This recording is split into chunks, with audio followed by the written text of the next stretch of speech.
Hey everyone, Roadbreach here, and today we're taking a look at a couple of app games. You know, I find it fascinating how far the video game industry has come since the days of Pong. Video games were something that you had to go to the arcades to enjoy, but nowadays, most people can either purchase some sort of physical disc or cartridge, or download the games to your phone through the power of the internet. Now, before you scoff at the idea of playing games on your phone, mobile games go by a case-by-case basis when it comes to quality and polish, and we're going to take the plunge into the Google Play Store and see what we can find. Let's start off with a few that I think are pretty high quality, and I think a good place to start would be with Call of Duty Mobile. Call of Duty Mobile is pretty fun. My favorite playstyle is running around with a shotgun and hip-firing at anyone who has the misfortune of running into me. I usually prefer to play Team Deathmatch whenever I open this game up. It's simple, but a lot of fun. But if you want something more complex, then they got you covered with plenty of game modes to have fun with. My second favorite mode in this game is Battle Royale, where, much like Fortnite, you're dumped into a massive map that has a shrinking safe zone, and you need to kill everyone until you're the one that's left. You're also able to play with your friends if you want to in Battle Royale mode. When it comes to the multiplayer experience that Call of Duty is known for, I usually prefer the weapons that are best for running and gunning. Those being assault rifles, submachine guns, light machine guns, and of course, shotguns, because I love Doom. It's not a problem. What do you mean? My absolute favorite score streak weapon is the XS-1 Goliath. It's a badass mechanized suit armed with a minigun that utterly destroys the battlefield and makes you scream, "I own your souls!" However, my only issue with the game is the cosmetics. The game's graphics are really good for a mobile game, but you don't get a good selection of weapon camos and operators to pick from at any given time in the shop. Compare this to Fortnite, which gives you tons of options for skins at any given time. I'm not asking that Call of Duty Mobile have outlandish skins like a Pugman and so on, but it would be pretty cool if there was a better selection at any given time, instead of needing to blow through a couple of bucks in order to get what you want from a supply box. One skin that I really like in this game that I got pretty recently was the leveled up skin for Spectre. I love this retro gaming aesthetic. The sash of game cartridges, the visor, and the color scheme makes this a very appealing skin. Call of Duty Mobile is a fun game. If you got a smartphone and some time to kill, then you may have fun with this one. Pixel Gun 3D is another first-person shooter that's also very popular on Google Play, and just like Fortnite or any other game of that matter, it keeps getting updates to keep the game fresh. The movement here feels more floaty than in Call of Duty Mobile. The game is more fantastical than Call of Duty Mobile as well, and its art style was also very much inspired by Minecraft. It's an appealing art style that I think works well with this game. You also get to pick 5 weapons at once. There are some realistic weapons like the pistol, the shotgun, the Patriot, which is definitely a Tommy gun, I mean, look at the thing, and a bazooka, to name a few. But a large chunk of the weapons are many different types of fictional. There's magic weapons, sci-fi weapons, and some souped-up versions of more realistic weapons like the combat shotgun. I usually like to try a couple different weapons that are usually of science fiction or more realistic. It's mostly just because I prefer that aesthetic. One thing this game has in common with Call of Duty Mobile is having a mechanized suit that you can deploy. Unfortunately, it only lasts for 30 seconds and it's not as durable as the XS-1 Goliath, but the fact that it's here is still appreciated because it's still useful even with its drawbacks, although its footsteps are kind of irritating to listen to. Just like most multiplayer shooters, this game has several different game modes: Team Deathmatch, Capture the Flag, Siege, which is payload mode, Raid,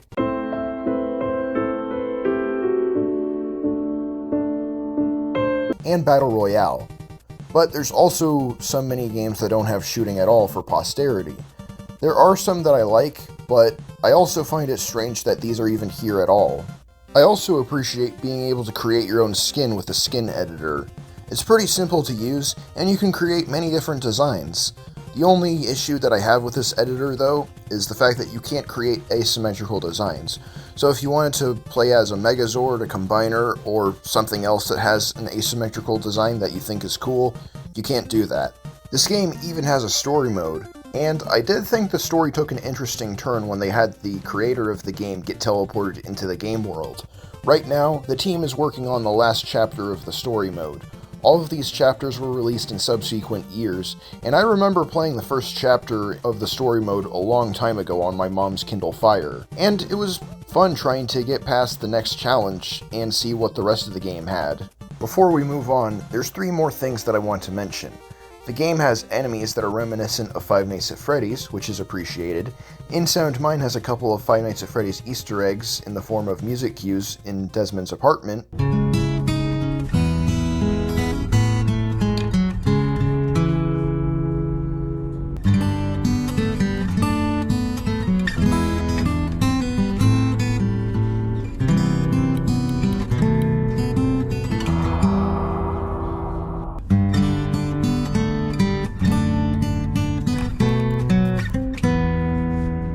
And the theme song for this game kicks ass.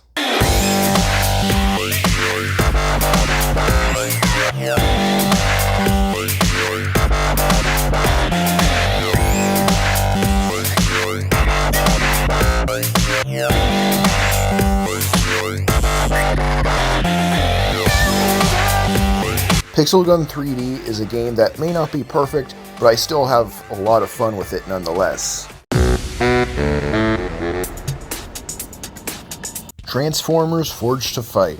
I briefly brought up this game in my Among Us review as an example of a game that I think looks infinitely better than it. But the graphics aren't the only thing this game has going for it, because this game doesn't suffer from the one thing that I hate about most fighting games, and that would be overcomplicated controls.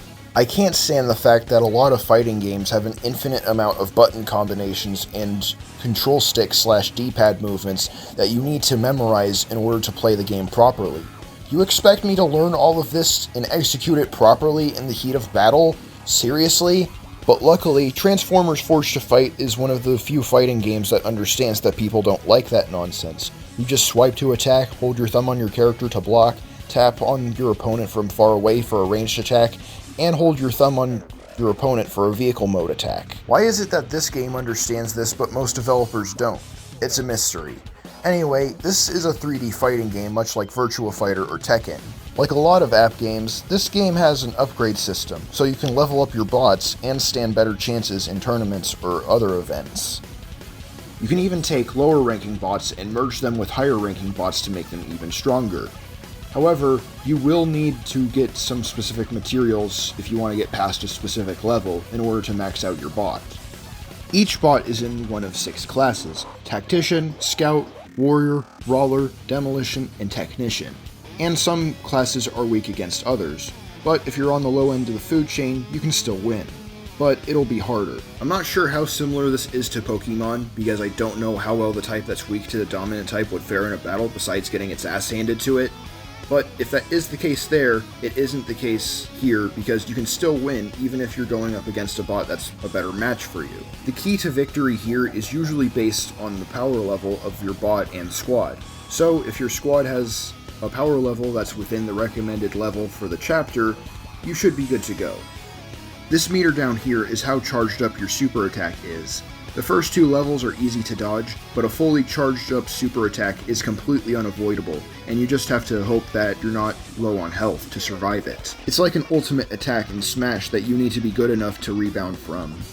Beyond that, the combat mechanics are pretty solid. This game also has a story mode. You crash on a hostile alien planet, where the Transformers from different realities fight each other because the Quintessons force them to. Unfortunately, the cutscenes are extremely basic.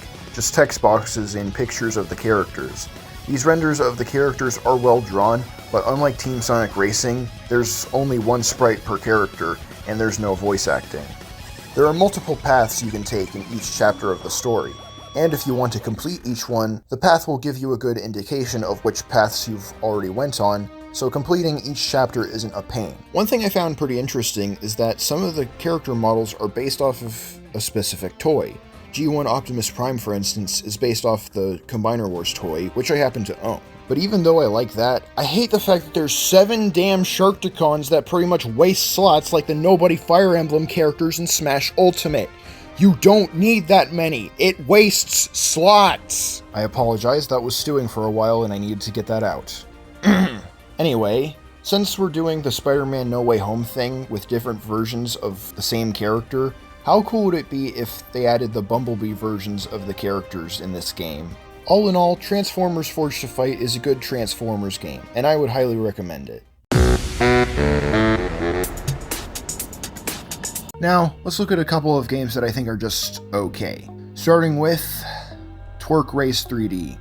Yeah, I don't remember how I found this one, but you could probably guess why I downloaded it. The graphics are pretty mediocre, all things considered. However, the aim of the game is to pick up hamburgers, which all go straight to your girl's thick, chunky, double-wide badonkadonk, and avoid broccoli, because broccoli is horrible. Boil it! And get to the end to launch another girl with a fat ass as far as you can. You can upgrade the maximum distance you can launch the other girl, and your butt push, which is the strength of the launch. Every other level, you get into a twerk battle with another girl with a fat ass, and you need to stop the arrow right here to max out the strength of the butt bump. Anybody else getting Keijo flashbacks? Just me? Okay. You can also build a gym, but I have no idea what it actually does, mechanic-wise. It honestly just seems kind of pointless. There's also a couple of different skins for your girl that you can either unlock through coins or with ads. There are also a couple of legendary skins that are copyright-friendly versions of different licensed characters, including Cuddle Team Leader from Fortnite. There's really not much to this game. It controls well and it's not broken like Battlefield 2042, but there's just not much to it. It may get your rocks off because the character models are fairly easy on the eyes, but let's look at something else. Arm Simulator. Now before you start having PTSD and think this will be another game where you feel like you're having a cerebral palsy, this isn't like the dreadful Hand Simulator. There's way less controls to worry about, and the controls themselves don't make you want to kill 500 people. I did find lighting the match a little annoying, because you have to do it in a specific way in order for the match to light. Just like the last game, there's alternate skins for your character, quote unquote. Except when I watched the ad, I didn't get the Spider-Man skin. I wanted the Spider-Man skin. You didn't give Papa Roadbreach the Spider-Man skin, and since Papa is angry, he's getting the belt out! At one point, I got to a level where you cook dinner for your girlfriend, and select answers for how this plays out. So, I ended up getting these two together, and it is kinda cute. It would be better if they weren't voiced by text-to-speech programs, though. Will you marry me? Yes, I do. Once again, it's a functional game, but there's not much to it. Dinotrux, based on the Netflix show, which itself was loosely based on the book, is really disappointing. I may need to do a full-on review of Dinotrux at some point, but to put it simply, I love this show. But I really wish there was more to this game. You spend most of the damn game just making the logo like they do in the intro. Seriously? That's it? I know this show is made for kids, but you couldn't come up with something cooler than this? I could imagine an awesome survival and exploration game where you build a settlement in the Flatirons and go out for resources and fight hostile trucks. Minecraft is a thing, why couldn't you copy that? That would be awesome. But no, we get this instead. I don't care that this show is rated TV Y7. This is boring and inexcusable. Once again, they could have made an open-world survival game. The show had the Dinotrux building all sorts of things. They went out for part runs, they saved trucks that were in danger, and they dealt with many different challenges. But here, we're just slowly building a logo like they do in the intro. Actually, no. If the intro was this long and drawn out, then you'd hit the skip intro button faster than you can say ah! There's not even any voice acting. Hell, there's not even dialogue. Dear God, I'm flinging so much salt, I feel like I'm going to melt the Arctic ice caps and drown everybody at the shorelines. Let's try to be positive for a little bit. The game's graphics are pretty good, and all the titular Dinotrux look very close to how they did in the cartoon. The Reptools look good too. Better yet, you can even look at the trucks and tools and see their stats like horsepower, weight, and so on. There's also a couple of mini-games sprinkled here and there for posterity. Dinotrux as an animated series is fantastic, but this game right here is boring and a pile of wasted potential. Let's end off this section of the marathon with one of the more refined games that I've played here. Ace Racer was in early access when I was writing the script, So the game is probably going to be very different from the current build that I'm talking about right now. But in the meantime, let's look at what we have here. To start off, this game has a really cool cinematic with a hot girl. The idea behind Race Racer is that you have special abilities that recharge. The ability that the tutorial card gives you is kind of ridiculous though. I mean, look at this shit. The game gives you 3 cars to choose from after the tutorial. And I made the mistake of not looking at the other cars and looking at their ultimate abilities. I feel like the ultimate abilities were a decent idea, but I don't think mechanics like this work well in racing games. I feel like the ultimate abilities work better in games that are more about combat. Overwatch is a game that I feel does this pretty well. I feel like abilities in Ace Racer are going to be limited in scope due to the nature of the game's aesthetic. And I say that I feel that way because I tried to play more of it to form a better opinion, and I found that the server was down. So I may need to come back to this game when the servers aren't under maintenance. Now, we're getting into the worst games I've ever played so far. At this point, we've come to Doom's Gate. You know why I say that? Because we're going to hell! The Unknown City. Dear God, where do I even begin with this mess? These controls are terrible. I try to rotate the camera, and I often end up firing my weapon when I don't mean to. The joystick is too f***ing close to the fire button, and the movement feels god-awful. Doom has better movement than this, and that game came out in 1993! Firing your weapon jolts your view up, making the one simplistic function of this waste of storage space virtually impossible, especially since the hit detection is absolute dog shit, and the fact that firing at these imp-looking things with a shotgun doesn't put them down in one hit. Compare A to B. Not to mention the fact that these graphics are abysmal. The enemies were clearly lifted from random asset packs that the fuckhead developer found on the Unity asset store. It's not even bringing up the fact that these shithead enemies just to make a beeline straight for you and gang up on you and kill you within seconds on medium difficulty. If this is your idea of medium difficulty, you need to seek some fucking help. I don't want to hear people complain about Elden Ring when shit like this exists. These incompetent dipshits even have the gumption to try and scam you into buying more weapons with real money. The Unknown City is garbage. The fact that they tried to sell this on PS4 for $10 is a complete insult to any gamer unfortunate enough to not know better. And lastly, Robot Katie. More like Robot Haiti, because Haiti is just as shitty of a place as this game is shitty of a game. And despite having better graphics and performance, this game suffers from some of the same problems as the last game. Trying to rotate the camera will often fire your weapon when you don't want it to. Movement feels horrible, and characters are voiced by a text-to-speech program. Am I a robot? Yes, you are a robot. No, it can't be true. I gotta get a humanoid body here. Let's do a performance test. But unlike the Unknown City, you're barely given any instruction on what to do. You're told to do a performance test, i.e. shooting balloons that explode like grenades, and that's it. The game leaves you to your own devices expecting you to know what to do next.